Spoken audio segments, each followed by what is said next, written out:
Welcome back to What's Up Universe podcast, everybody. We have the lovely Kristy Adams here with us today. She is co-owner to Nightmare Toys and Nightmare Cafe. Welcome, Kristy. Oh, thank you very much for having me on. I really appreciate it. Thank you so much, ladies. Oh, we're so excited. So why don't you start off and tell us a little bit about yourself? I'm from Illinois. I'm from Illinois, Texas, and Alabama, really. You can kind of hear all the accents going on.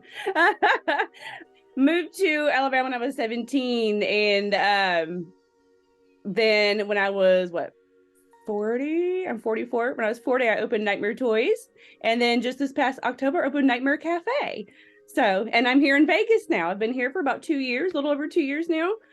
That's really about it. I love horror movies. And yeah, not much to tell.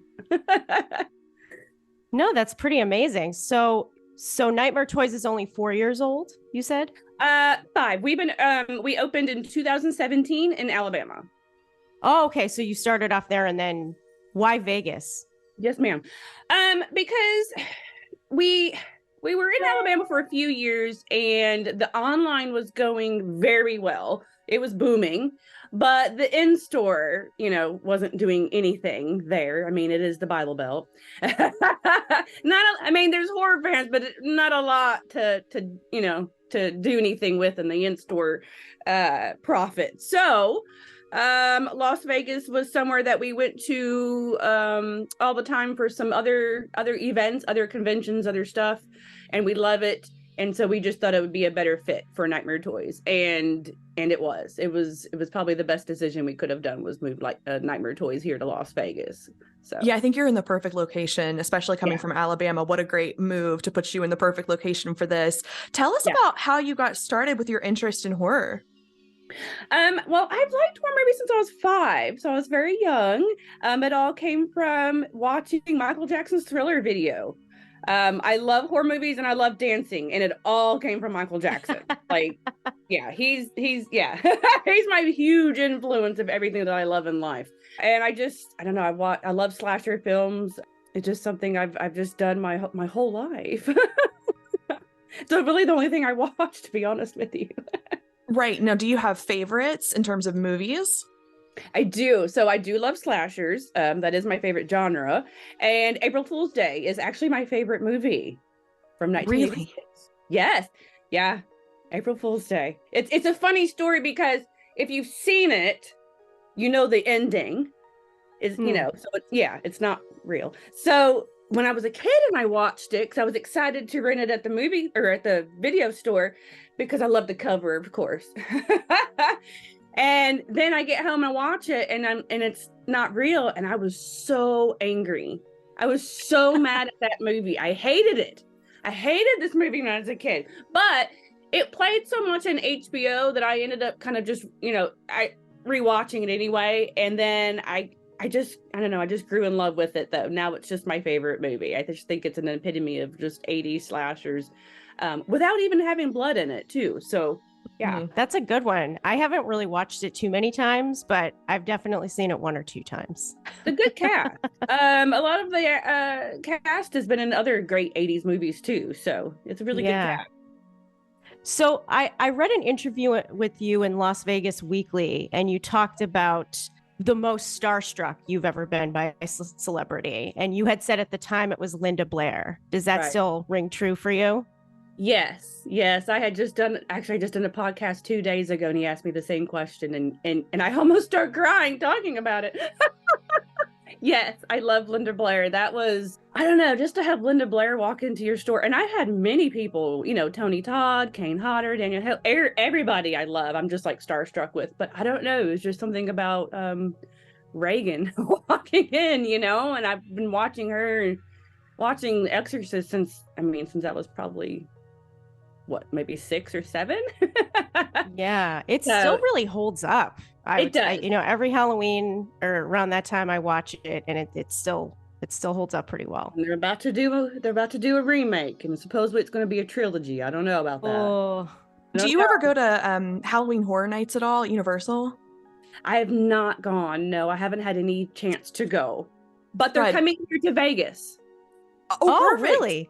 Oh, yes. Oh, they just made the announcement just a few weeks ago. Yep, they're having Universal Horror Nights. It's going to be a year-round haunted house, and it'll be here in Las Vegas. Wow. Yeah. So I'm excited about that. That should do business really well for me. I don't know how I missed that. I was just Yeah. thinking about, you were mentioning The Exorcist, and they did a house one time that was The Exorcist a couple years ago, and it was so well done. It seems like something that is right up your alley, and I'm shocked that you haven't been, but luckily it's coming right to you. Yeah, it's coming here. Yeah, I'm glad it is. I just, with having the store, Halloween's just a very busy time, so I just can't get to, go have fun like that. I wish I could. But Halloween's a good time for me, though. So yeah, I'm very happy that they're going to come here and do a whole year-round thing. That's going to be exciting. Can you walk us through a typical day at your store? Typical day. Well, we open at 10, but we all get there a little early and do all the little cleaning and mopping that we didn't do the night before, stocking, getting all the orders ready to go, to ship, pulling all that stuff and all that. That's the morning. Morning's really busy. I don't do shipping anymore. I used to. That was really crazy when I did all the shipping and answering the phone, and I didn't have any employees. It was me doing all of it. It was crazy. Wow. Yeah. So luckily I have employees now and a manager, but so they do all the shipping, and then we just all turn the horror movies on and just wait for customers to come on in and just start selling stuff and talking to customers. And then we've got the restaurant next door too, so that's helping out with people will go eat there and then come over and shop, or they shop and go eat, kind of a thing. So yeah, and going back a little bit, you mentioned that you started all this when you were in your 40s. What were you doing up until then, career-wise? Well, I was a dancer. I was a topless dancer, actually. Okay. I was. I don't know if that's the answer you were looking for, but that's what I was. It is what it is. Wow. Tell us about that. I was. Yes. From the time when I started when I was 22, actually. Things in life happen, and I was young, and I had gotten married but got divorced, and I had a kid and stuff. So I just kind of had to do what I had to do, and I started when I was 22. So I danced for 17 years. Wow. I was a dancer for 17 years, actually. Me and my boyfriend actually started Nightmare Toys. He is like the business guy. I'm the horror chick. So it kind of works. And one day I was just like, look, I can't do the club stuff anymore. I'm getting older, and I'm about to hit 40, and I can't do it, and I don't want to do it. And he was like, well, let's open you up a collectible store, because that was just something I like to do. He's like, well, let's open you a collectible store so you have something to do. This was my something to do. We're now here in Vegas, and we now have a restaurant. My something to do blew up. In 5 years, that's astonishing. Yeah. He told me, he was like, all right, you got to get on, because he has other businesses too that he was also running at the time. Actually, he owned strip clubs, so Okay. We sold the strip clubs to move to Vegas. But he told me, he was like, look, you got to get on social media. You got to really do, network. And I was like, okay. So when I was at the club there for a couple years, I didn't dance, but I was door girl for a little while before things really got, hot and heavy with Nightmare Toys. So I was door girl. So I'd sit there at the door, $5, please. And then I sit there and just start networking with everybody in the horror community as I'm sitting at the strip club. And I just became friends with everybody, went into all the groups, and social media is key. That's what I tell everybody. If you're not into social media, whatever you're trying to promote or do or sell or whatever, you've got to do social media. You've got to stay on top of it. So yeah, and your pages are fantastic. It seems like do you have a team, or do you run them all yourself? It's me. Yeah. I do all my pages, and then I do Nightmare Toys. I did at Nightmare Toys Instagram. I was on the Facebook, but I don't have Facebook anymore, so I'm not on the Facebook. And then Philip, he's my boyfriend, he's the other owner. He kind of runs the YouTube a little bit, and then I've got my manager doing the TikTok. It's a lot. It takes a lot out of my day. It's a lot on one person, even with your boyfriend's help. And what's so interesting, going back to your social media, is you've incorporated your past with feeling empowered and sexy and still doing those photo shoots that make you feel good onto your social media. And I think that's very empowering. MK and I are in our 30s, and we talk all the time about aging and how that's looked upon. And I think it's so great to see another woman in their 40s still embracing that part of themselves and rocking it. Thank you so much. I'm hoping that's what I'm portraying to young ladies, you know, that you can be successful and you can still be sexy and hot at any age and do anything at any age. So that's what I'm trying to portray to everybody. And I hope that's what I'm doing. I'm 44 now, so. Yeah, well, thank you for being that influence. And let's move on to your restaurant a little bit. Tell us about why you decided, heck, I have this one store. Why don't I open a restaurant? Why a restaurant? Okay, so we just want to stay one step ahead of everybody, right? So we were just like, what can we do next? We moved the store to Vegas. That's established. Everybody knows most everybody knows Nightmare Toys. And, you know, it's established and all that. What can we do next to stay ahead of everybody? Because now it's kind of like getting to a point. There's a few more little stores popping up here and there in other states and a few other people here doing this and doing that now. So I have to stay ahead of everybody. And so we thought of a restaurant bar. When we had the clubs, we had a kitchen in it. So we already knew, you know, food business, and we already knew kitchen. And I think some people were like, well, how do they know how to do all the restaurant stuff? But we already had that background. So we already knew how to, you know, set up a kitchen and all that stuff. We were just like, yeah, let's just try it out. Because we just thought there's not like really too much of a horror themed bar restaurant here. There's a nerd bar that's like all nerdy. I think like a Millennium Fandom bar, which is, you know, all fandoms. And so that's why we kind of did it, to have some kind of spooky bar restaurant around here in Vegas. I don't know why there wasn't already one. There is a pizza place next to the Saw escape room, though. When did you open the restaurant? It was recently, correct? Yes, it was in October. October 3rd was the day that we opened.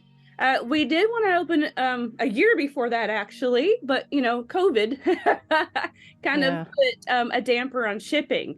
And we were waiting literally for a year for the glass garage doors that are on the front of our store. So we were supposed to open a year before that. And just waiting on those garage doors was kind of a nightmare. Because you're having to pay rent for nothing too while you're waiting for a year for garage doors. So that was a nightmare. But we got opened October 3rd of this last year. So it's been good, though. It's been busy. Yeah. So did you come up with the menu names and the drink names? Not me. Our cook did. So our Corey, his name's Corey. He's awesome. He's a horror fan, too. Everybody's horror fans that's in the restaurant and store, of course. No, he actually was the one that came up with everything. He came up with all the food, the names, the drinks, everything. And then, you know, kind of like right now, like all the bartenders are kind of coming up with their own kind of drink, maybe to add for this, you know, for this event or that event. So everybody kind of does that. The only thing I had any influence on was my drink, and that's the Kristy lemon drop. That's on there. That's all I ever drink are lemon drops. I'm not too much of a drinker. So you can come in and have a raspberry Kristy lemon drop. So yeah. So speaking of, you know, feminism and you've started this store and you're doing such a great job independently owning this as a female, plus your boyfriend, obviously, but you're the look behind all of it. Who are some other women in horror that have inspired you? Oh, man. Oh, there's so many. Jamie Lee Curtis, of course, you know, because she's the scream queen. I mean, you can't like, you know, not answer that and not say Jamie Lee Curtis. Of course, her. Who else? Barbara Crampton. Love her. I love Barbara. She's such a great actress and she's so gorgeous. Who else has inspired me? Sigourney Weaver. Yeah, because she's such a strong woman. Yes. I love her. There's so many. There are. If I'm switching gears a little bit to Halloween, I know that Halloween, of course, is another one of your favorite things and best time of the year, let's be honest. Oh, yeah. What's your favorite Halloween costume that you've ever had? Cookie Monster. When? Yes, I was Cookie Monster and I was like 4. That was back in the day. Y'all aren't going to remember this, but that was back in the day when we had just a little plastic mask that you couldn't breathe out of, and then the little plastic cape thing that you just put on, and that was it. That was your costume. Like all the costumes were like this plastic mask and this plastic like thing you'd put over you, and then that's it. That's your costume. So yeah, I was Cookie Monster, and I just loved it because I loved Cookie Monster. Yeah. So funny. You would think it'd be That's so something cute. scary, but no, that was a really good Halloween. So Cookie Monster. Yeah. Thought you were gonna say, "Oh, last year I was Cookie Monster." Yeah, no, no. Last year I was some dark princess thing. What I don't know what you wanted to call me last year. Dark princess thing. So switching gears a little bit, I did want to bring up Joe Bob. I have my Monster Vision shirt on. Oh, I saw that birthday. Yes, so I saw that you posted that it's his birthday. So you've met him. Yes, a few times, yes. Oh my gosh. With Diana, or Yes. like is he Oh yeah, they're always together. They're always together. I've never seen them separate, to be honest with you. They're always together whenever they do conventions. So yeah, I've seen them at a few conventions that I've been to with Nightmare Toys and stuff. Talked to them a few times. I've talked to them about doing a signing in the store. We've talked about that. And then I'll go ahead and say this on y'all's show. They are going to be doing their Halloween show here in Vegas next year. And they had already, actually it was Darcy that had recommended Nightmare Toys to their management or who's ever in charge of that had told them about Nightmare Toys. And they immediately, the day that Darcy and Joe Bob had announced that the Jamboree is going to be here in Vegas next year, their people called us at the store. It was weird. I know. Hi, this is, I was like, what? And yeah, so they want us to help sponsor it and be a part of the Jamboree. Yeah. That is huge news. And it's all because of Darcy. She recommended us, is what they said on the phone. So I actually heard she's very nice. She is so sweet. They both are. They're both, if you see my picture, they're both very tall. Mm-hmm. Yeah. I'm very short though, but they're both very nice people, very sweet people. Yeah. Mm-hmm. And they always have a huge line wherever they go. Everybody loves Joe Bob and Darcy. I've been watching Joe Bob since I remember. Me too. I know. I loved Monster Vision, obviously. Yeah, Monster Vision. Yeah. My favorite is the Maximum Overdrive one. Yeah. Oh, yeah. That's a good one. That was a good movie.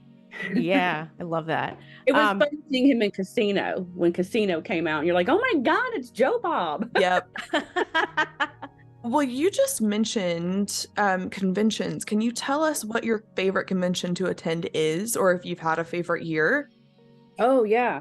Normally, most of the time, Texas Frightmare is a huge one, and that's a big one. And I've been doing that one since 2018. I've been going to that one since 2018, and the Nightmare Toys has been doing that one since 2020. And that's huge. That one is like, everybody that goes to that one, when they say it's like Texas Frightmare family, it like really is. Like, I don't know, have y'all been to Texas Frightmare or anything? Have y'all? No. It's just, I mean, it's so just like everybody just so supportive of each other, and everybody's just like, hey, like everybody that goes every single year, and everybody just knows everybody, and it's like one big huge family. That one's huge. They have a lot of good guests. They're having John Carpenter this year, so that's going to be really insane. Wow. The other one that I have really enjoyed, which was new last year, and this one is actually coming up in a couple weeks, is CreepyCon, which is in Ontario, California. They had their first one last year, and it was an amazing show. It was, it's in this huge, in the convention center, and it was well organized. Everybody that was working the convention was extremely nice and were very informative.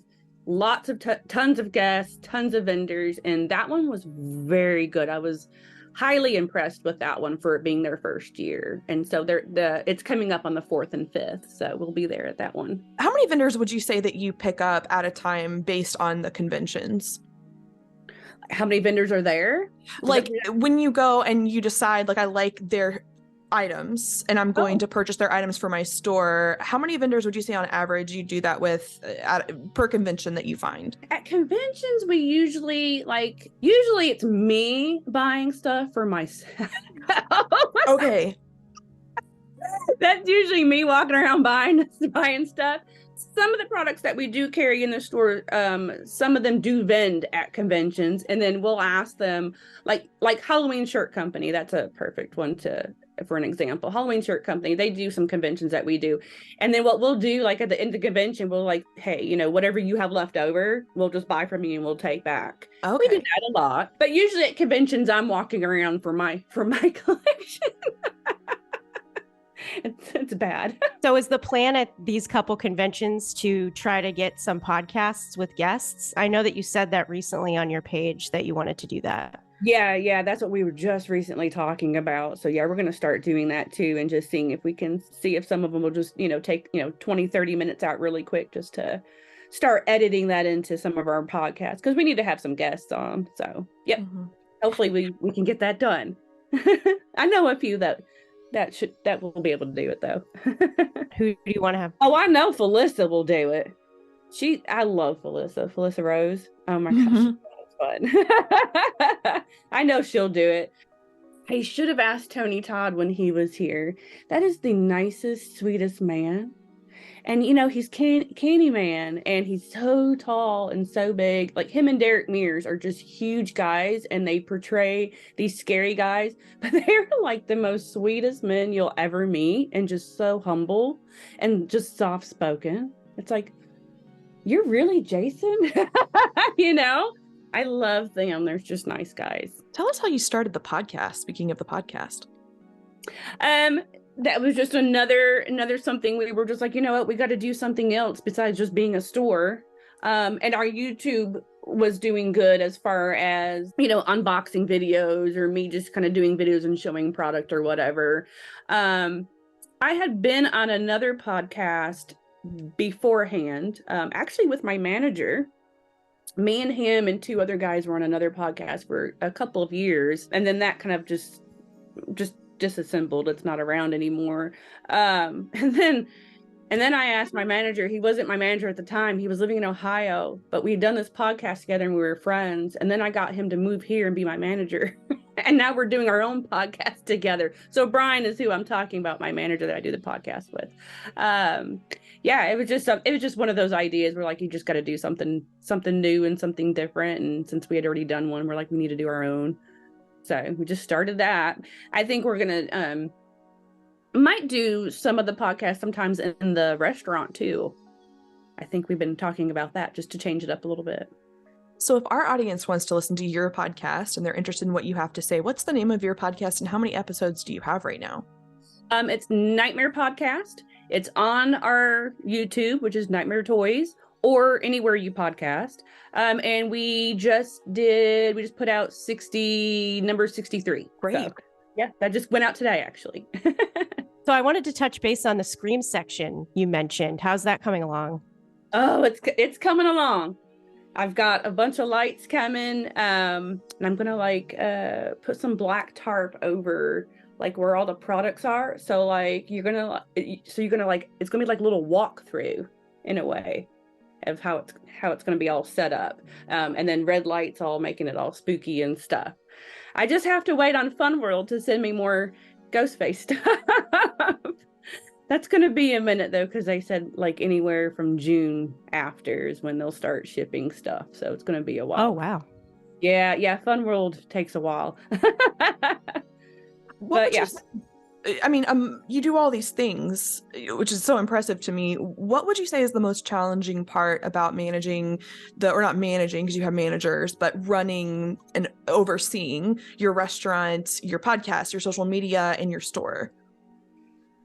Oh man. And then I have the OnlyFans too. So I'm doing all of that. Wow. Doing all the content creating for everything, I think.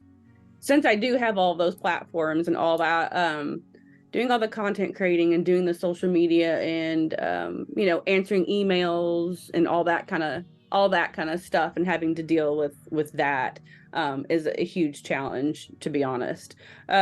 it usually takes me about anywhere from 4 to 6 hours every morning to do my social media. Yep. Like I literally get up in the morning, have a cup of coffee, sit down, and I'm doing it for about 4 to 6 hours. And I'm posting and answering I answer all my messages on all social media. So that takes a minute. Okay, so I thought I was alone because I ran a memes page for a long time, and I would tell MK I got up at 5 a.m. and I would run my memes page for the first hour of the day. And I was like, am I alone in this? That it was like the first thing I would do in the morning for, you know, a certain amount of time. But no, that's what you're doing too. Yep. I'm literally talking to everybody. I'm still in my pajamas having my coffee, but I'm talking to everybody. And I don't even get dressed and get to work until sometimes about 11, 12 o'clock. Mm-hmm. So yeah, it's a whole job in itself. Yeah, it's no joke. We've realized that. Yeah. Yeah, as two people that split the work, it's still a lot of work. And I think what MK and I end up getting hung up on the most is what you just mentioned with social media content creation. Like when we don't actively have podcast content to post, it's like, okay, well, what can we post this week? And that's a job in and of itself, coming up with the ideas, not just the posting. Thank you. That's what I've been trying to tell everybody. It is. It is. Because I'll spend an hour just trying to think of something, do the pictures or whatever it is I'm putting together, and then post it. It can take up to an hour and a half just to do one post. Right. Yeah. Well, switching gears just a little bit, because I got to know about what's behind you, Kristy. Okay. Can you point out a couple of objects and what they mean and why you got them? Oh, yes. Okay. So everything behind me is pretty much Halloween 3 because I love Halloween 3. It's my third favorite movie. Although it changes. My favorite movies change a lot though in order a little bit. But it's about my third or fourth favorite movie. And I've carried pretty much everything that you see behind me I've carried in my store at one point in time. You got the Trick or Treat Studios masks and the Mezco Living Dead dolls. And these posters are from Spook House Designs. They're really nice posters. And then in my cases, I have Toonie Terrors and Scooby-Doo. Oh.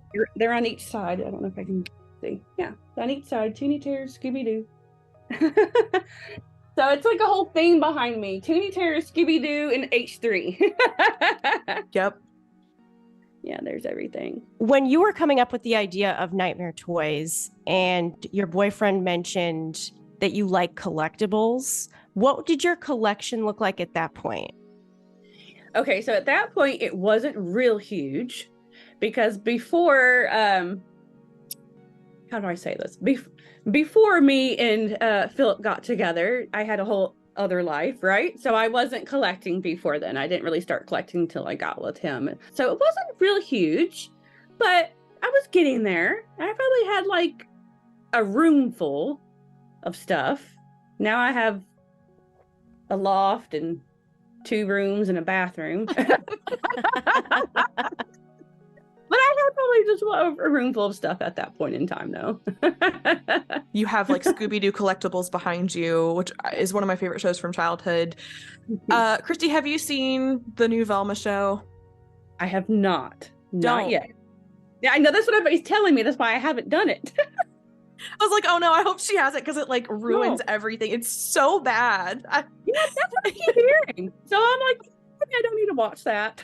Yeah. The Teen Wolf movie just came out on Paramount Plus. I'm excited to watch that because I really enjoyed that TV series. Yeah, that was a good one. I didn't realize that.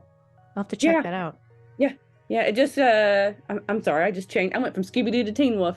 It just came out on Paramount Plus, I think, yesterday. Because my daughter messaged me and she's like, hey, Teen Wolf's on Paramount Plus. And she went and watched it real late last night and she said she loved it. So, are your kids into the same things that you are? Yes, I have the one daughter. She still lives in Alabama. She's 24. So yeah, she's into horror. She's nerdy though. She's into everything. So she likes all kinds of nerdy things, plus horror and gaming. She likes to, play video games and all that. So she's kind of into everything. But she's into movies though, just like me. Yeah, I saw that you straightened up your collection a little bit, and I was like looking at which movies you had. I was like, oh, I got that one. We could talk about that one. We could talk about that one. But I will say how much I love your t-shirts. That's Oh, the thank one you. thing on my own page I try to like, what cool t-shirt can I wear? Like my Monster Vision shirt or like any kind of horror themed pop culture shirt. And you have the best collection I've ever Thank seen. you. Oh, thank you so much. I really love actually, I have all the figures and stuff, but my favorite thing to collect is actually shirts and physical copies of movies. Those are my two things to favorite things to collect, really. But I love toys. But yeah, I love my shirt collection's pretty extensive. I probably need another closet at this point in time. But you know what I do? The good thing about me having the store though, so this is what I do. After a while, I'll go through all my shirts. I'm like, okay, I've got to get rid of a few.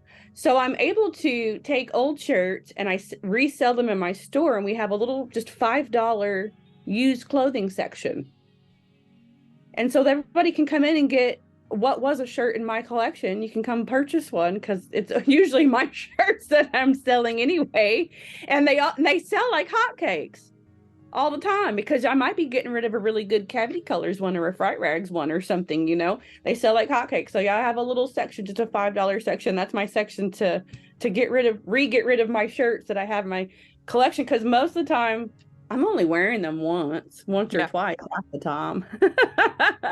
I love that as a way to prevent waste. Well, let's just pass it on. And people love shirt collections like that. I know so many people in my own life that thrift for items like that. Yep. And then Philip, he'll take his shirts. Now he wears like the expensive John Varvatos shirts that are like $120 or like Lucky shirts that are like 60 to 80. And he'll put them in that $5 thing too. Gone. Just gone. Yeah. They love that $5 section. I like doing that than like throwing them away or just taking them to Salvation Army because the people that are coming to my store are horror fans, so they're going to enjoy the shirt next. So yeah, I think it's a fantastic idea. And what would your advice be for somebody that says, this is really interesting to me, I have a niche that I'd like to open a store under? What's your advice for opening something like that? This is my advice for everybody. Again, I said it earlier, social media is key. You have got to be consistent. Consistency is key. I cannot tell you how many people that I've met at like conventions, like smaller vendors or something, and they always kind of praise me about my content and me just always being on top of it. And I'm like, well, you got to be if you want to sell whatever you're selling, whatever, if it's your podcast or an item or whatever it is, you just have to be consistent on social media because if you're not, you're not going to be successful. Because social media is the marketing of what we're doing nowadays. That's the marketing. You have to do it. But I'll get a lot of smaller vendors like, oh, I just hate doing it. I don't want to do it. Well, that's how you're going to sell stuff, So you just have to do it. Just got to suck it up, buttercup. That's what I say. I just do it. That's my country coming out. So what would you say? A lot of time, but you got to do it. I know that you have a lot of autographed material in your store. What is the coolest autograph item you've ever seen? Oh, like that I've sold or autographed item that I've just seen? I guess both. Why not? Okay. So sold. Oh, I'm trying to think because I've had lots of things. Probably the machetes, the Jason machetes, because this was kind of funny. So we have an agent too that we just sometimes, if we're not having a signing, that we just purchase autograph stuff from. So we were purchasing some machetes that Warrington, or was it Warrington? Who was it? Was it CJ? I'm sorry, there's so many Jasons. I'm trying to remember who it was. I think it was CJ. I think it was CJ. Yeah. Okay. So we were purchasing machetes and we were going to have CJ sign them because we had CJ in the store. The agent brought the wrong machetes and brought machetes that were already signed by Kane. but we already purchased them. Ha ha ha. So now we were able to sell machetes signed by CJ and Kane. Nice. Yeah, and so those went like hotcakes. I mean, that was pretty cool. Autograph thing that, oh my God, Linda Blair, when she came, this guy who comes to a lot of my signings, he brought his motorcycle. Mm-hmm. And there are pictures, there might be pictures, or I can always send pictures. I have pictures and video. Brought his motorcycle, gorgeous motorcycle, airbrushed with a bunch of horror movie characters all over it. And of course she's on there, Reagan was on there. And so we got video and pictures of her signing his motorcycle. And then he was going to go back and get it like painted, over to, so it's permanent, like real permanent, with the paint. So that was a moment, because I swear to you, there were people walking on the sidewalk and everybody stopped. Everybody is around this motorcycle and she's outside signing it. And that was pretty freaking cool. That was neat. If people want to connect with you, what's the best way for them to get a hold of you? You can look me up, Nightmare Kristy on Instagram. I'm under Nightmare Kristy under all of my social media, so that's pretty easy. I do have a link tree too on my Instagram you can hit to, and it goes to all of my stuff. I have my Instagram, Twitter, OnlyFans, LolFans, MiniVids, and then Nightmare Toys has Facebook, Instagram, Twitter, and TikTok. And it's all under Nightmare Toys, and YouTube. The works. So yeah, either Nightmare Toys or Nightmare Kristy, and you can find everything. Well, you are one hard-working, super sweet, fun person to talk to. I'm just captured by you. I think you're very charismatic.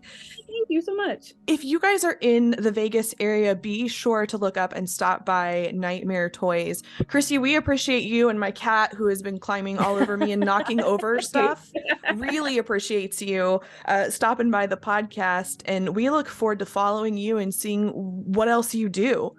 Yeah, we have a few more things up our sleeve, so be on the lookout. Well, we'll stay tuned. And in the meantime, guys, thank you so much for joining us for another episode of What's Up Universe, and we'll be back soon. Bye.